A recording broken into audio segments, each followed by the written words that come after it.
Iran ও ইসরায়েলের মধ্যে চলমান যুদ্ধ যেন কোনোভাবেই থামছে না। এই যুদ্ধে জার্মানি, ফ্রান্স, ইটালি সহ পশ্চিমা বিশ্বের পারমাণবিক শক্তিধর দেশগুলো ইসরায়েল ও যুক্তরাষ্ট্রের পক্ষ নিলেও ইরানের পাশে দাঁড়ায়নি কোনো মুসলিম দেশই। ইরান তার মিসাইলের আঘাতে এখনো পর্যন্ত এই যুদ্ধে যুক্তরাষ্ট্র ও ইসরায়েলকে কোনো ধরনের ছাড় দিচ্ছে না। এক ইরানকে মোকাবেলা করতেই যখন ইসরায়েল ও যুক্তরাষ্ট্র দিশেহারা হয়ে পড়েছে, ঠিক তখনই ইরানের পক্ষ নিয়ে ক্ষেপণাস্ত্র ছুড়ল উত্তর কোরিয়ার প্রেসিডেন্ট কিম জং উন। ইসরায়েল ইরানে হামলা করার পর কোনো মুসলিম দেশ প্রতিক্রিয়া না দেখালেও তেহরানের পাশে দাঁড়ানোর ঘোষণা দিয়েছিলেন উত্তর কোরিয়ার প্রেসিডেন্ট কিম জং উন। আমেরিকার শত্রু দেশ ইরানের সঙ্গে অনেক আগে থেকেই বেশ ভালো বন্ধুত্ব রয়েছে কিম জং উনের। আর ইরানের ওপর হঠাৎ ট্রাম্প নেতানিয়াহুর যৌথ বিমান হামলা মোটেই সহজভাবে নেননি উত্তর কোরিয়ার এই শক্তিশালী নেতা।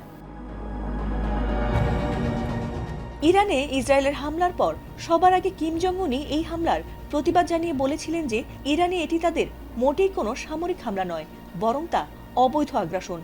আমেরিকা ইসরায়েল বরাবরই অন্য দেশে অযথাই গ্যাংস্টারের মতো গুন্ডামি করে থাকেন, তবে খামেনিকে হত্যার পর যখন ইরান দখল করতে তারা মরিয়া হয়ে উঠেছে, ঠিক তখনই যেন তাদের বিরুদ্ধে হুঙ্কার দিলেন কিম জং উন। মধ্যপ্রাচ্যে চলমান যুদ্ধের মধ্যেই যুক্তরাষ্ট্র ও ইসরায়েলকে কোনো পাত্তা না দিয়েই নতুন একটি ডেস্ট্রয়ার জাহাজ থেকে পরীক্ষামূলকভাবে উত্তর কোরিয়া যে ক্রুজ ক্ষেপণাস্ত্র উৎক্ষেপণ করেছে, সেই ক্ষেপণাস্ত্র নিয়ে কিম জং উন জানিয়েছেন, পানির নিচে এবং পানির ওপর থেকে সমানতালে আঘাত করার মতো সক্ষমতা আমাদের নৌবাহিনীর আছে এবং আমাদের নৌবাহিনীকে পরমাণু অস্ত্রে সজ্জিত করার পরিকল্পনা ইতোমধ্যেই অনেক দূর অগ্রসর হয়েছে।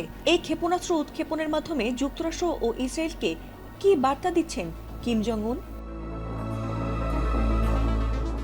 কিমের এই সফল ক্ষেপণাস্ত্র পরীক্ষা রীতিমতো মাথা ব্যথা বাড়িয়েছে আমেরিকা, ইসরায়েল ও তাদের বন্ধু দেশগুলোর। কারণ নিজের দেশ এবং বন্ধু দেশ ছাড়া কাউকেই তোয়াক্কা করেন না উত্তর কোরিয়ার এই নেতা। বিশেষ করে আমেরিকা আর ইসরায়েলকে তো পাত্তাই দেন না তিনি। তবে কি এবার ইরানের পাশে দাঁড়িয়ে ট্রাম্পকে উচিত শিক্ষা দিতে চান পারমাণবিক শক্তিধর দেশের প্রেসিডেন্ট কিম জং উন? সেটি সময় বলে দেবে। ফাতিমা সুলতানা, এটিএন বাংলা, ঢাকা।